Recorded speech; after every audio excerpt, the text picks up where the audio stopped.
entrepreneur, you should be doing what you were just talking about. Where can you monetize? And that's over here on those 10,000. You're growing the business.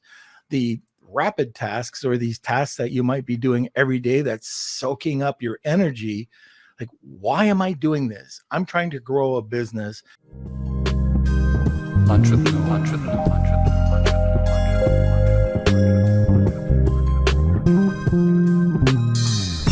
Hey everyone, this is Norm Farrar, aka the Beard Guy here, and welcome to another Lunch with Norm, the e-commerce and Amazon FBA podcast. Today, we're going to be discussing the 80-20 rule, the key to unlocking online store success. We'll talk about how this applies to online success.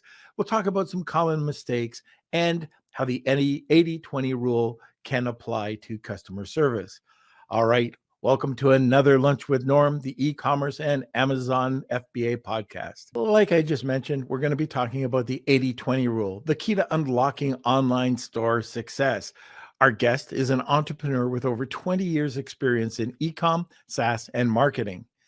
He was named one of the top 20 Shopify experts to follow in 2022, and he's also the producer and host of the Ecommerce Coffee Break Podcast, voted one of the top 20 Shopify podcasts by Feedspot. Let's try this. It's Friday, right? It's Friday. So I can make these bloopers and it'll make the blooper reel. But anyways, he started and he's grown his businesses in the US, Germany, South Africa, and Singapore, and is a true enthusiast of entrepreneurship and digital marketing. It's a first-time guest. It's Claus Lauter. So we'll get to him shortly. But first, let's have a word from the sponsor. I want to give a quick shout out to an incredible group of sponsors who help keep our podcast running. The Lunch with Norm podcast wouldn't be possible without the support of the following sponsors: Wally Smarter, Post Purchase Pro, VAA Philippines, Jeff Schick Law, Rebate, Honu Worldwide, Extreme Power, Dragonfish Brand Management, and Startup Club. Thank you. And now back to our show. And welcome, Claus. How are you, sir? Hey, Norm. I'm very well. Thanks for having me today. Oh, it's great. We've got a great turnout for a Friday, too. So hopefully I can see the audience just continue to rise while we talk about this really great subject. So that's pretty good. You got in the top 20 from Feedspot. That's fantastic. Yeah, that's true. That happened. It was a bit of a surprise to me, but I was very glad that happened. And you're strictly a Shopify podcast? That's true. Yeah, I'm a Shopify partner and a Shopify merchant for the last 7-8 years. So I'm in the Shopify universe for a very long time. And so I'm strictly focusing on Shopify. That does not mean that we're not touching on other aspects of business, of marketing, but the focus is on Shopify merchants. All right. So let's talk Shopify. I don't think we talk enough about Shopify on this podcast. It's called the e-commerce and Amazon FBA podcast. However, a lot of the time we talk about Amazon. And I think it's so important to build out that omni-channel, get into different channels. Who knows? Amazon can just turn you off one day. That's not to scare any of the new listeners, but it can happen until you rectify the problem. You're not going to have any revenue. So getting on channels like Shopify is very important. But I guess what I'd like to do is, can you explain the 80-20 rule and how does it apply to online stores? Yes, of course. So the 80-20 rule is also known as the Pareto principle. That's basically just a different name for the same thing. In a nutshell, it's very easy. And the easiest way to explain it is just by doing an example. For most merchants, 20% of their products they sell bring usually about 80% of the revenue. Now, that's a very easy one. So you would focus on the 20% of your products that are selling the best, and that should be your main focus. But there's other areas in your business where the 80-20 rule applies as well. So you might go deeper there and see, okay, where do I spend 20% of my time? Or what are the 20% of my daily tasks bringing the most results? go step by step. You can basically go step by step through your whole business. What's the 20% of marketing activities you do that bring you 80% of your traffic? And the interesting factor is the deeper you dive into the 80-20 rule, the more often you really dig down and find like the jewels that you have overseen, that you have overlooked, where you really can focus on. And the more you focus on the 20% that are really making the difference in your business or in your time management, the more successful you will become and the more clarity you will have in your business. It's interesting that you say this. So if you don't dive into these products and you don't look at the 80-20, first of all, you're wasting a lot of time and money. But secondly, another thing, once you get that from here, so that 100% of doing your business down to focusing more on that 20% that's making you money, you can dive even deeper and go, what's the 80-20 of those items that are making you money, and concentrate even further. But I think it's so important. I sell soap, and I have a lot of different scents. So I have over 100 scents. I bet you 10% are the main sellers. I could get rid of everything else, which I do. I just keep small quantities of some of the soaps, and then we bring out other ones depending on the month. But anyways, we know that, and I bet you it's less than 10 bars that really sell a lot. So I can go in, take that 100. So this 80-20 is perfect for my soap company. There are 20 different scents easily that, or even 25 cents that sell on a regular basis. I take that and I could even bring that down to probably 6 cents that make money, make a good buck. So I'm so glad that we are talking about this today, because a lot of people just, hey, let's just keep pumping out products, and they're being taught to do that. Just bring out products, more is better. And that's not necessarily the case. What do you think about that? You're 100% spot on. People tend to always try new products and more, but then they lose track of what really works. And then they're wondering, why has the revenue dropped down, or why is it not working as it was? So that's why it's so important to reflect on what you have done and really dive deep into your business, into what you do on a daily basis, to find out, okay, where can I make the most impact? And then also structure your day in that regard. So for instance, my golden rule that I use, and it's sort of also a 80-20 rule, I focus on the 20% of tasks that I have on my to-do list, daily to-do list, that makes me the most money. So I start my day with the money-making tasks, the ones where my time is the best spent and where I'm the closest to the money. And then it drops down. Also, I focus on finding these money-making tasks, or the tasks that I'm good in, and the 80% of the other tasks that you're involved in your business. Let's say bookkeeping, managing stuff that you're just not good in, or you just do not have the motivation in, you outsource them. You find someone who's better than you, who's more motivated to do them.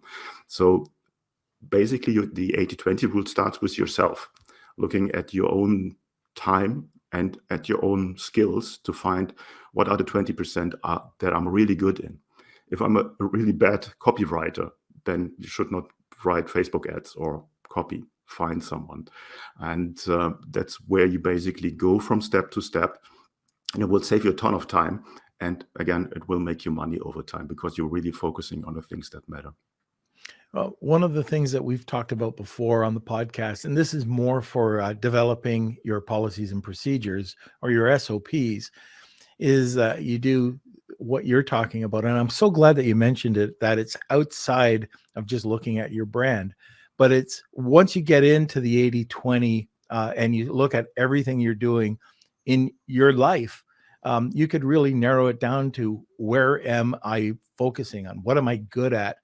And one of the things I was going to talk about is that when you're doing these policies and procedures, we create a task board.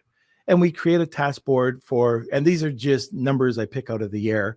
I think it was through the E-Myth. They talk about this, and it's $10, $100, $1,000, and $10,000 tasks. As an entrepreneur, you should be doing what you were just talking about, where can you monetize? And that's over here on those 10,000. You're growing the business. The rapid tasks, or these tasks that you might be doing every day that's soaking up your energy, like, why am I doing this? I'm trying to grow a business, and here I am asking or just replying to something that I have no, like Kelsey knows. I'll say, I'll send him over something on Skype or Slack, and I'll just say, why am I doing this? And he gets the message, like, well, let's delegate this thing. And, these task boards, if you look at them, they're so important, because if you take the time and either just do a 15-minute time study of what you're doing, this is especially when you're starting out, you'll find out that there's lots of repetitive tasks. Put them into that task board, $10 tasks. Next level up might be PPC or doing some sort of monitoring. That would be your $100 tasks, and then 1,000. And now you can pick these apart. Get rid of 80% of them and focus on those 20% that you are good at. I hate accounting, but I know as a business person that I need to know accounting and need to know my numbers outside of Amazon numbers. Just need to be able to read a profit and loss, cash flow statements. I need to know that. Do I want to do it? No, I suck at it. I don't want to have anything to do with it. But what do? I outsource all of that stuff because it's not my strength. And this whole 80-20, now that we're talking about it, just think about it. Like, if anybody's listening right now, we got a good crowd listening. I would love to know if you are applying this 80-20 business rule to your business and how you're doing it, or even to your life. So, all right, now let's move on. Unless you had any further to talk about, we're going to talk about 80-20 the whole podcast. But Klaus, anything else that you want to talk about on that note? I had a podcast guest on my show the other day, and he had actually a very nice example, which I never thought about applying the 80-20 rule. And he said, fire the 20% of your clients that take 80% of your support time away. So that's so true.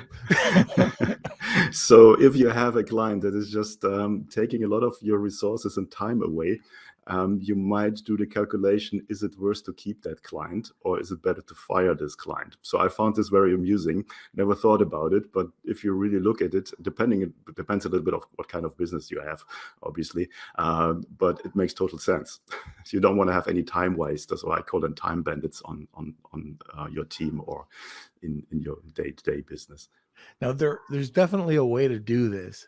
And over my 30 years, it actually is longer than that, but 30 years with brands and working with multiple clients, that time suck, that one client, usually the smaller clients that demand so much of your energy and will complain about so much time. I had one that, I can't mention any names, of course, but I had somebody refer me a client. And it was huge. It was big. I was all excited. This was going to generate lots of money for us. And we really felt that we could help this brand grow. It was horrible. It was all of a sudden, I was 24/7. She wouldn't deal with anybody but me. She wouldn't deal with any of my staff. She was calling me on the holidays, Christmas, Thanksgiving. It was horrible. So I called the person who referred her, and I said, what can I do? I don't want this to affect you in any way, but I can't work with her. And she said, she said, oh, I'm so sorry. I said, don't apologize. You were giving me a client. So what I ended up doing is that you just don't fire a client or a customer. You have to do it tactfully. So what I did is I regifted her. I said, I've got a great company that you could work with. And so I talked very nice and thought, this is outside of my realm, but I know a company that's really great with your specific niche. So anyways, regifted, and that was it. And it could be a personality thing, right? Like, she just might not like talking to a guy with a beard, or she just might not like talking to any of my VAs. But anyways, I never heard anything back, so I think it worked out for her. It's a very good example. At the end of the day, you did not only her a favor and you were for it. It was a win-win situation at the end of the day. Oh man, I was going to bed sweating bricks, just knowing that she'd probably call me at 11 o'clock at night. So now let's talk about how do you monitor, or what techniques do you use to really go through and figure out the 80-20? Now, we all know that you can just download reports, but sometimes that 80-20 just isn't just sales. It could be in customer service, like we talked about. How do you come up with that exact, all right, this is the 80-20 rule? I give an example of conversion rate optimization. Now we're talking about Shopify. So our merchants, they have their own shop. They have their own theme. They can work on the layout, on design, on the user experience. And that's the angle where I usually start with, because this is sort of low-hanging fruit and the easiest way to implement this.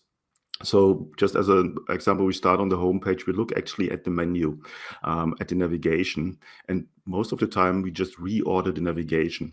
So bring the collections or categories or products that sell the most to the front.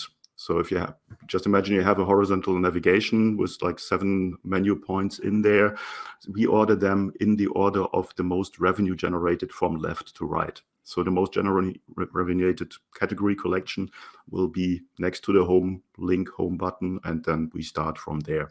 Because that's the logical way that a shopper reads through your site. They start from left to right reading. And if you have your most money-making links right at the beginning, that will have a direct impact to get these 20% of best-selling collections categories right in front of the eyes of your potential customer, so they get directly to either the collection or straight to the product.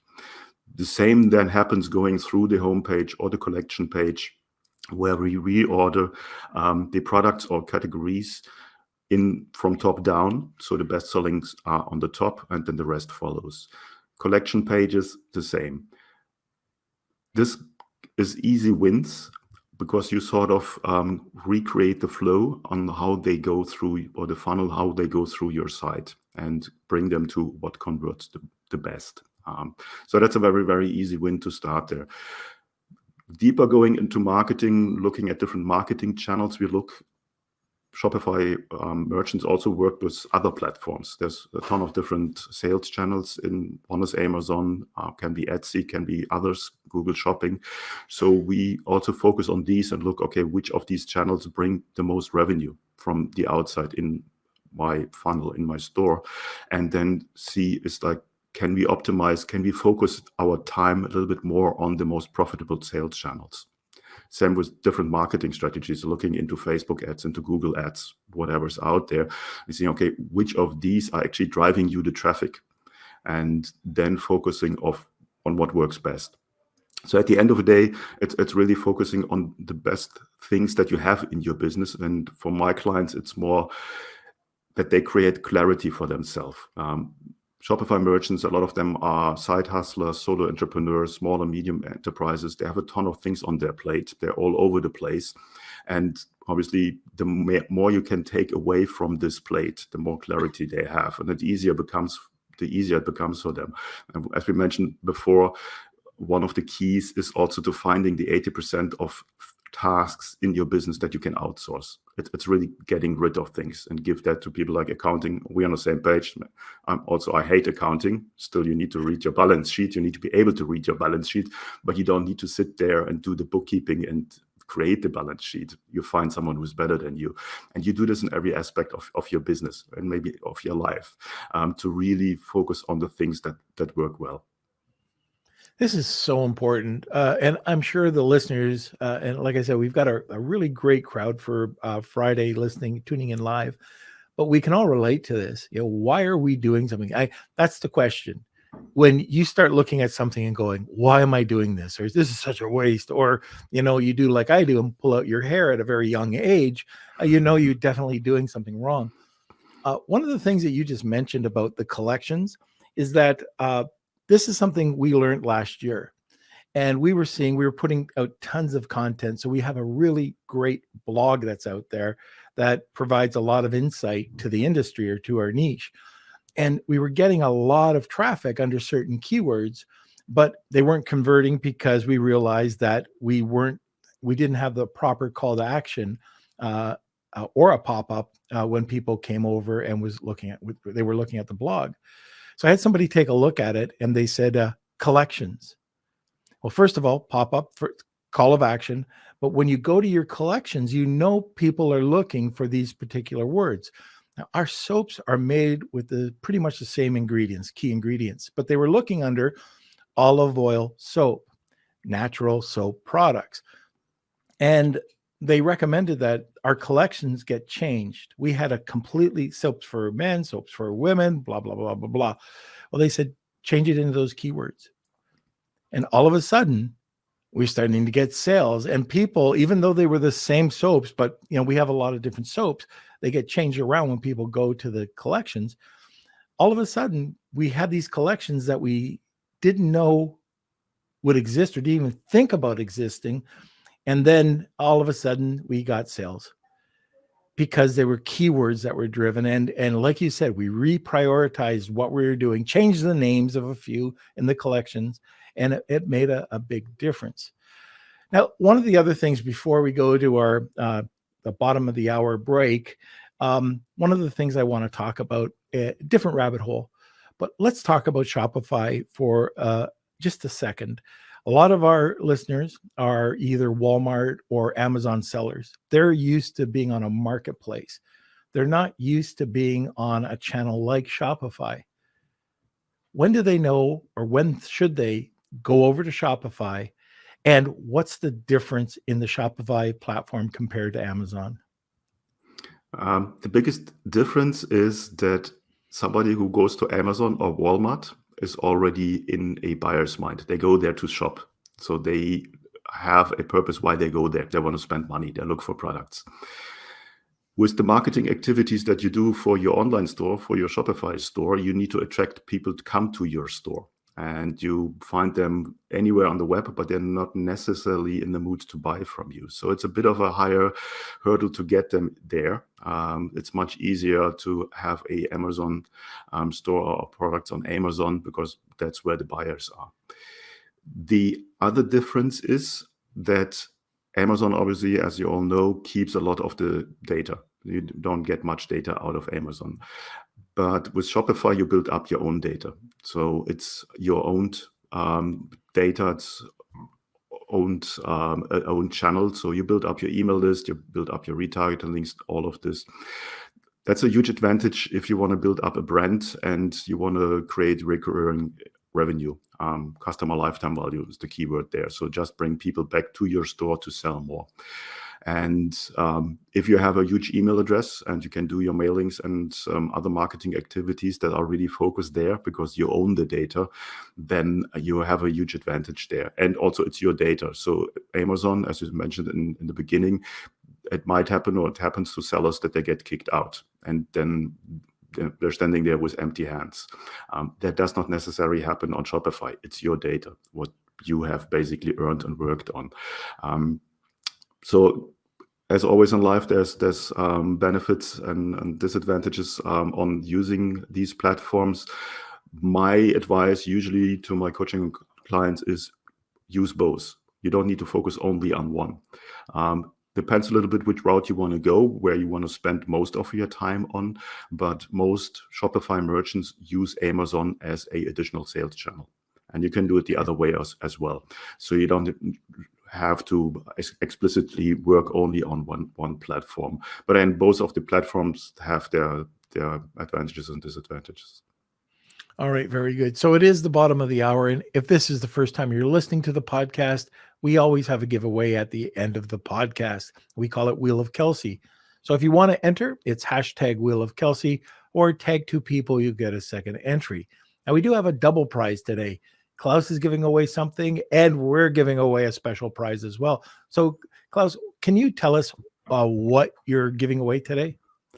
Yeah, you would get a store optimization scorecard, which basically is a spreadsheet which helps you to go at least through your homepage and touch on different things to see, is this homepage conversion rate optimized?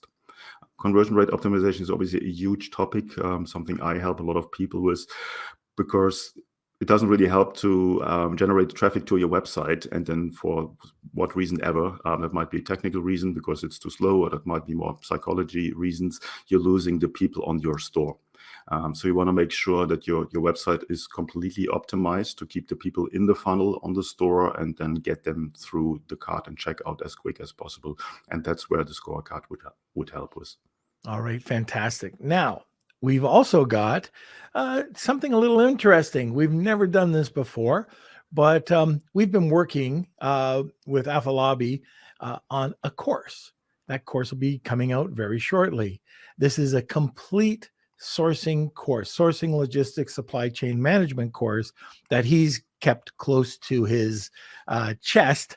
And anyways, this is coming up. We've reached out to a few of our listeners to be beta testers, but we're getting ready to release it.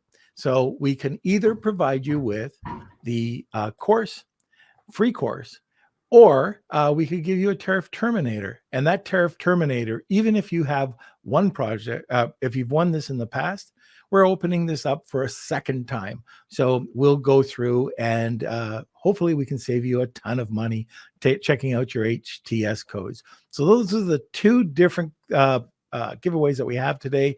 One from Klaus, one from us, and you have a choice of either or from us. All right. So with that being said, hashtag Wheel of Kelsey, tag 2 people, you'll get a second entry. Kelsey, if you're doing your job, hit that sponsor. Are you struggling to keep up with your Amazon business? Do you need help from a skilled, reliable virtual assistant? Well, look no further than the Virtual Assistant Academy, or VAA Philippines. Founded by successful Amazon sellers who know the challenges of hiring quality VAs, VAA specializes in locating, screening, training, and supporting high-quality VAs in the Philippines. Their VAs receive extensive Amazon training and ongoing professional development and are committed to a long-term working relationship with you. Partner with VAA and experience the peace of mind knowing that you have a dedicated Amazon-trained VA who's up to date with the latest tools and trends in the dynamic Amazon marketplace. Head over to VAAphilippines.com and let VAA match you with your ideal VA today. All right, we are back. So that's going to be a great giveaway today. Klaus, let's talk about data. I'm not the data guy. I have people that we've hired. We find that most successful brands are either data driven or have a data person behind it driving it, and somebody else that's aesthetic, that provides the aesthetics. That's me. I'm a brand guy. I like aesthetics. But let's talk about the role of data analysis and implementing that information into the 80-20 rule. Yeah, no, I'm not a data analyst as well, but data, you're 100% right, is probably one of the most important things for a merchant right now to get to the next level. The problem there for a lot of merchants, not only being not a data analyst, is there's data coming from so many different directions into a business. Most merchants have a handful of different dashboards presenting them with data coming from different sites. Give you an example. So you have your Shopify merchant dashboard where you see your sales and so on and so forth. Then you have your Facebook ads dashboard. Then you have your Klaviyo email marketing dashboard. You get all of these details. And obviously you have Google Analytics as the big 700-pound gorilla who has the most data. Now, how do we get this all together? My prediction, and I hear that from a lot of interviews that I do, is that there's more and more tools coming that sort of bring all this data together and help you with getting the information sort of bite-sized, that it's easier to digest for a human, and you don't have to sit there for hours to go through spreadsheets and some tools. Nevertheless, knowing what to look for is the most important thing. Just having the data, then the data is useless. I have all the data, but I don't look into it and I don't know how to read it. It's useless. It doesn't help you in your business. But if you know what you're looking for and where to find it, you make also in the 80-20 rule, the biggest progress. I want to give you a bit of a technical example, but maybe an example that the listeners and the viewers can relate to. Everyone knows that most of the traffic nowadays comes from mobile devices. 60, 70, sometimes more of traffic comes from mobile devices. Now, do you know what kind of mobile devices are actually coming to your site, to your website? Probably you don't. And so what you can do, you can dive into Google Analytics and search for devices and see which devices bring you the most traffic. So first of all, the two big ones you want to know, is the traffic coming from iPhones or is it coming from Android phones? But you want to dive a little bit deeper, and with that you will be able to find out if there's any issues, technical issues, with your website, for instance. With the devices, you can also see what kind of browsers are people coming from. So it's a Safari browser or it's a Chrome browser, whatsoever. And if you have a very, very high bounce rate, so you get traffic from a lot of users from, let's say, Android with a Chrome browser, but the bounce rate is extremely high, then what you can read out of that is that there might be a technical problem for this browser accessing your website. So you're losing these people. So you might talk to your web developer and say, listen, I'm losing a ton of traffic there. So traffic is coming in, people are bouncing off immediately.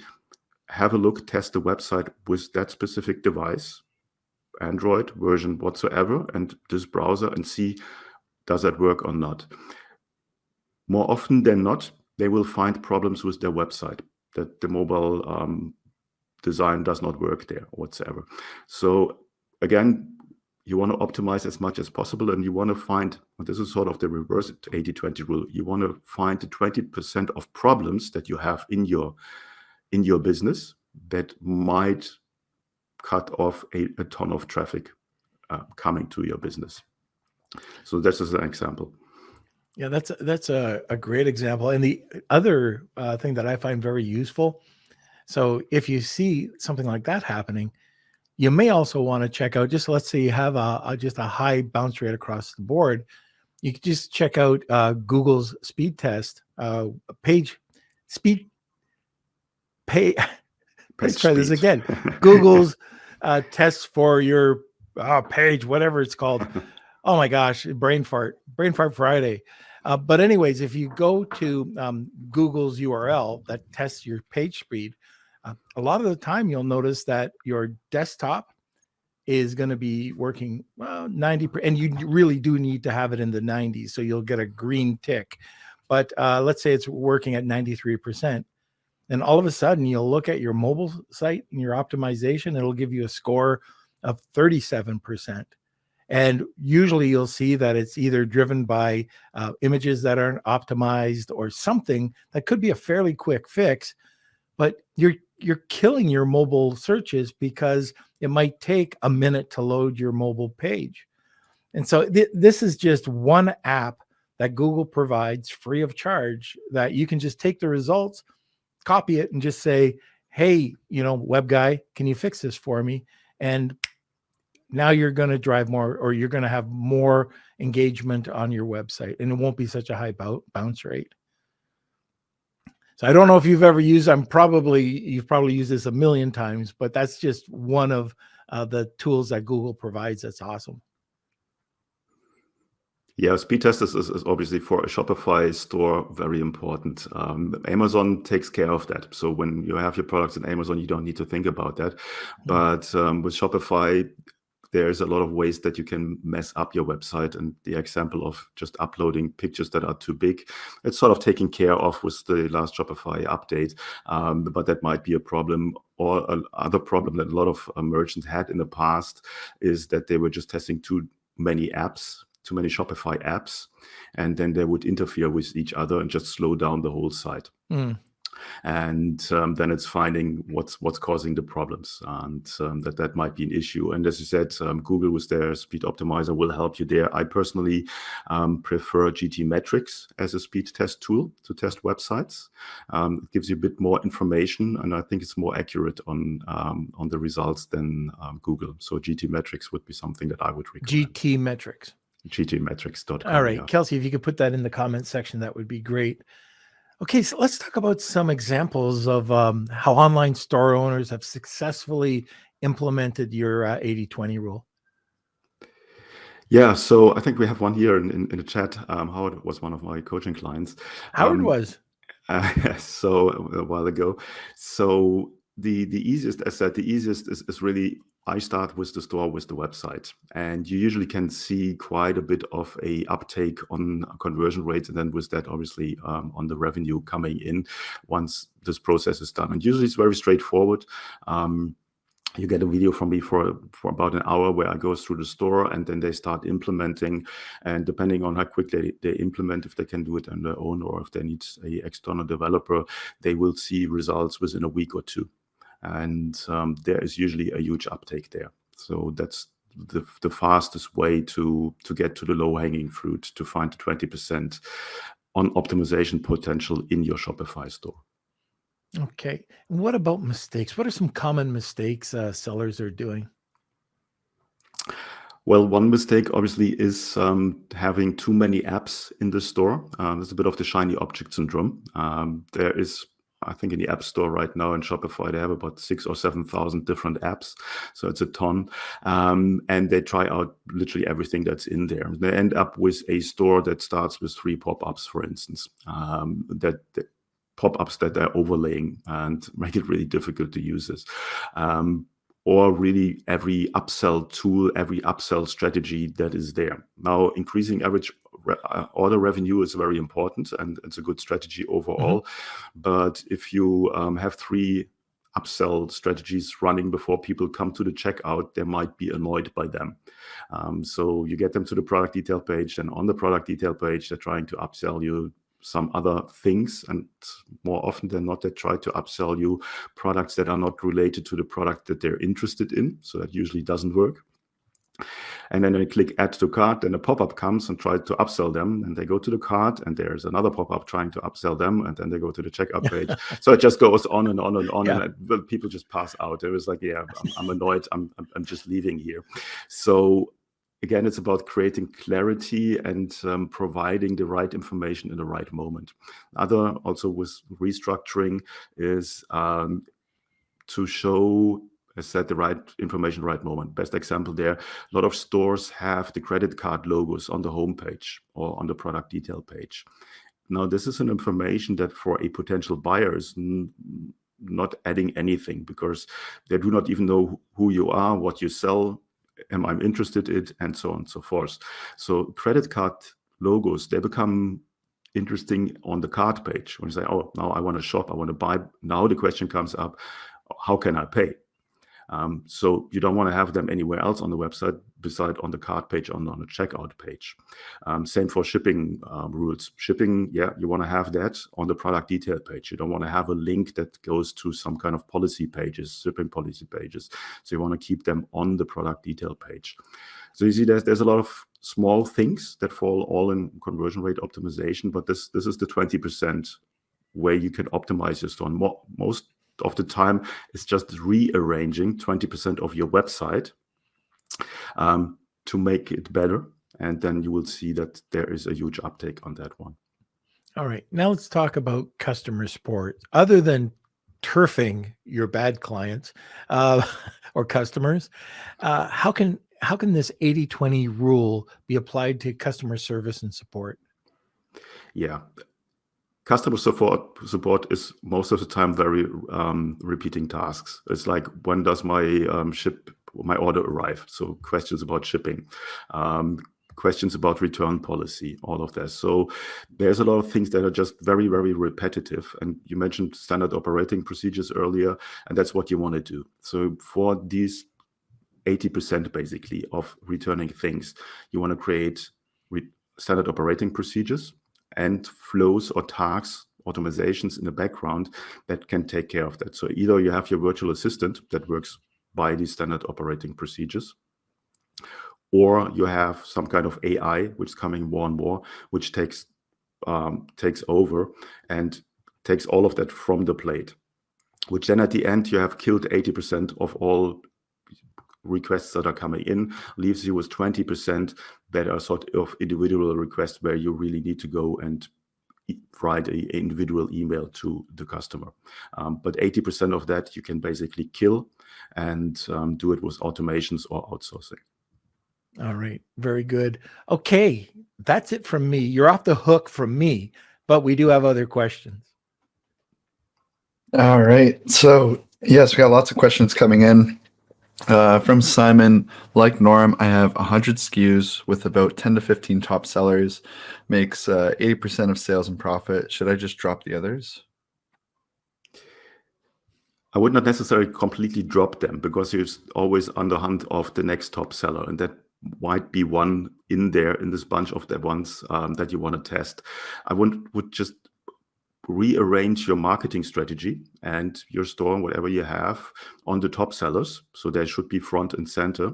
And then you test step by step other products that might become a top seller. So don't necessarily drop everything what else you have, but just focus your marketing on the things that are really selling, that are really doing well. And then do one or other product from time to time to test if it might become a bestseller, if that makes sense. Yeah, all you're doing is concentrating your effort on your top 20 rather than so you'll save time and money, Simon. Why waste it? And like you said, Klaus, over time you can try to figure out maybe a different strategy for these others. Exactly. All right. Our next question is from Neil. Should we launch new variations of the products that make the most money instead of launching different products altogether? That is a very good strategy, yes. Most of the time it actually works. So just have a new variant of something that already works. The likelihood that this will become another successful product is much higher than to come with a complete different idea. So stick to what works. Okay. All right. And we have a comment from Howard. He says, Beardos, Klaus has been a great resource that helped us move the needle with the consumer experience on our Shopify site. Highly recommend following the Ecommerce Coffee Break too, which we've added the links down in the comment sections too. So if you want to check that out, you can find it there. And we got one from Simon. GT Metrics gives me 91% performance, 83% structure. Is that okay? That's definitely okay. That's a very good result in GT metrics. Yeah, definitely good. All right. And from Red, do we have to have Shopify Plus to get more sales? And is there any requirement to get into your training? No, you don't need necessarily Shopify Plus. If you want to go the route of Shopify Plus, there's a couple of things that you need to ask yourself as a business owner, as a merchant. Shopify Plus is not necessarily the cheapest, but depending on how much volume you have and how much revenue you do, that might be a financial reason to go into Shopify Plus, because then it might become cheaper. For most of the clients that I work with, there's no necessary reason to go into Shopify Plus. It has a couple of things, but you need to be a really big seller to make it work with Shopify Plus, to be honest. Okay, and Norm, I think this is more towards you. Anyone seeing your account is at risk of deactivation on Amazon despite verifying your account twice previously? Anyone seeing your account at risk of deactivation? I've been seeing a lot of those messages recently. I just woke up to a couple of these from some of our clients. What I'm noticing is that if you have that yellow exclamation mark beside it, it's a yellow check, then it's just more of a warning. If you see the red sort of like stop sign and your account is at risk, that's when you have to pay more attention of this. Now let's read this again, Kelsey. Verify your account twice previously. Yeah, you know what? You can open up another support ticket and just let them be aware of it. Anyways, it will cover your butt and you'll have a case that's open. But that's all. I think it is a bit of a glitch that's happened, because this whole last few days, I've got a lot of clients and just people messaging me saying that they've got this same message that's happened. Yeah, so Luke says he's received that message as well. Yeah, they're wanting info already verified. exactly. Yeah. Okay, and then I think this is a good comment to leave off on the show, but I think it kind of rounds everything out. But Simon says, don't we all spend way too much time doing easy to do stuff? Most of that stuff is mostly unproductive, but super simple. Yeah, I watch Judge Judy. I love it. I learn. You're right, Simon. Oh, does he have another question, Kels? Does Shopify Markets work well to expand into other regions, or should I have a site and domain per region? No, Shopify supports multi-region, multi-language, multi-currency by now. So you don't necessarily need to have a store for every region. You can do that within one store. Okay, I think that's it. Klaus, you're off the hook. No, you went the hour and you didn't even break a sweat. But this was all really great information. It's something that we really don't concentrate on. When you think about the 80-20 principle and maybe working with your products, you don't really think about working with customer service or implementing it into other aspects of your life. And, something I got out of this today is that, yeah, you got to look at these other areas of what you're doing in your business. Are you monetizing 20% of the time? Are you working on the things that matter? Get rid of that 80% doesn't count. So thanks so much for coming on and talking about this today. Just again, what is your contact information? The easiest is to just go to my website. It's clauslauter.com. And then from there, you can contact me or just Google my name. You will find me all over the place. I'm pretty much on every channel. Don't be surprised that I'm the oldest digital nomad that you will ever meet. So I'm right now in Argentina and Buenos Aires, but I have been before somewhere else. So I've been to more than 60 countries. People are sometimes a little bit confused where they catch me. So if they contact me right now, they will find me in Buenos Aires. Very good. I see Rad has another, I think this is an important question. Is there any requirements to getting into your training? Just reach out to me. I'm only working with a very limited number of people at a time. So reach out to me, have a look, and then we can take it from there. All right. Very good. Okay. So let's go to our last sponsor. Come back. We'll do the Wheel of Kelsey. And by the way, if you haven't signed up yet or haven't entered, hashtag Wheel of Kelsey, tag 2 people, and you'll get an extra entry. All right, Kels, press that button. Launching products isn't like it used to be. To successfully launch your product, you need to hit that algorithm from all sides. Driving external sales, boosting social signals, and increasing product listing engagement are fundamental to success. Rebate is the first and only launch platform that delivers across this broad range. Get your product featured on Amazon.live through Rebate's influencer program. With this service, your product gets instant exposure to large audiences of shoppers and permanent placement on Amazon Influencer Storefront, which drives perpetual sales. Run a sweepstakes campaign on Rebate and connect with shoppers off Amazon. And lastly, drive external sales with tried and true deals campaigns. Visit rebate.com today and get started with your 14-day free trial. All right, now it's time. Kelsey. All right, here we go. It's the Wheel of Kelsey. It's time for the Wheel of Kelsey.